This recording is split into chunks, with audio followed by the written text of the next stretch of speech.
Audio Jungle.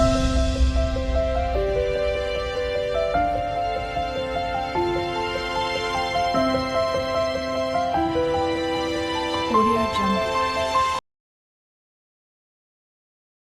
जब भी कोई मुसलमान भाई आपसे ये कहे कि तुम्हारा जो खुदा है, तुम्हारा जो ईसा सलाम है, तुम्हारा जो यीशु है, वो तुम्हारे पापों का बोझ उठा नहीं सकता, तो ऐसे में आप क्या करें और ऐसे में आप उनको क्या जवाब दें।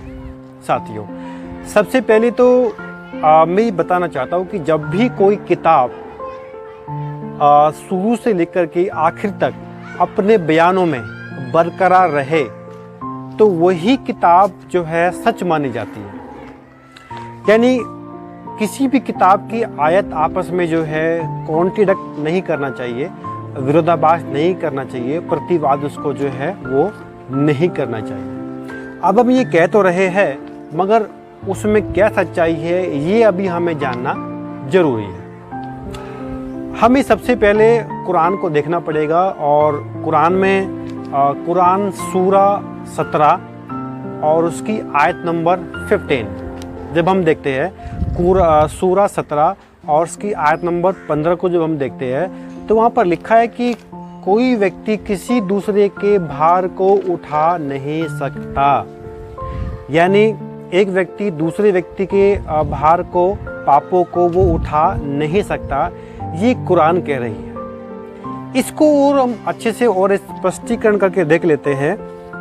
सूरा 53 उसकी जब हम आयत 38 से लेकर के और 42 तक पढ़ते हैं साथियों, तो वहाँ पर भी इसी बात का एक स्पष्टीकरण है कि कोई आदमी किसी दूसरे व्यक्ति के भार को उठा नहीं सकता।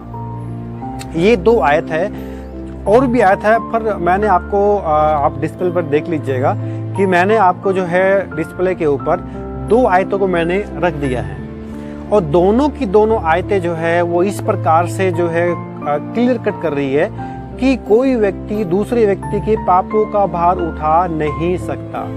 अब हम इस बात को कह तो रहे हैं मगर इसमें और क्या सच्चाई है। अभी हम इस बात को देखेंगे कि किस प्रकार से हदीस के साथ और कुरान का किस प्रकार से तालमेल नहीं बैठ रहा है, किस प्रकार से दोनों आयतें आपस में लड़ रही है। हम खोलेंगे साही मुस्लिम, जब हम हदीस को पढ़ते हैं तो उसमें साही मुस्लिम और उसका बुक नंबर 37 और उसका हदीस नंबर 6665, किताब संख्या 37 है और हदीस नंबर जो है वो 6665 है।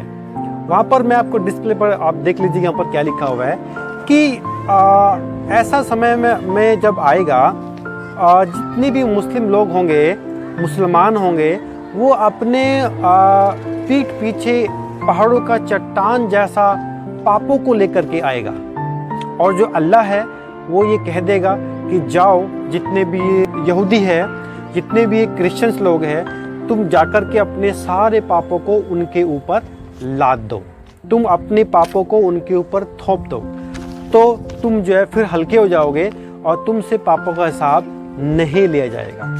साथियों, पहली चीज़ तो देखें कि कुरान में किस प्रकार से यहूदियों को और क्रिश्चियंस को एक पापों का एक स्रोत माना जा रहा है कि पाप जो है उनके ऊपर लाद दिए जाएंगे और वो पापों से क्या होगा, उनको मुक्ति मिलेगी।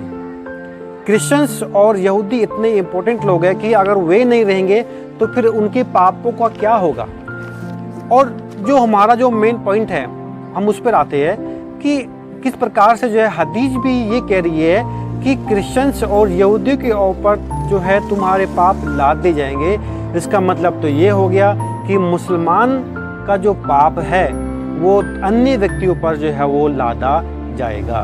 इस बातों से ये जो है तथ्यों से ये जो है क्लियर होता है कि एक व्यक्ति का पाप दूसरे व्यक्ति के ऊपर जो है किस प्रकार से लादा जा रहा है। और जहाँ पर मुस्लिम और डॉक्टर जाकिर नाइक जैसे लोग कहते हैं कि नहीं, एक व्यक्ति का पाप दूसरे व्यक्ति के ऊपर नहीं डाला जाएगा, तो मैं उनको यही कहना चाहता हूँ मेरे मुसलमान दोस्तों, आप कुरान को और हदीस को सही से पढ़ें, उनके अंदर उनको अच्छे से जांचें परखें कि किस प्रकार से एक व्यक्ति का पाप दूसरे व्यक्ति के ऊपर लादा जा रहा है। और ये मैंने अपनी बाइबल से नहीं बल्कि आपके कुरान और आपकी हदीस से मैंने ये जो है साबित किया है कि एक व्यक्ति का पाप दूसरे व्यक्ति पर लादा जाएगा और तभी वो व्यक्ति जो है पापों से मुक्त हो जाएगा।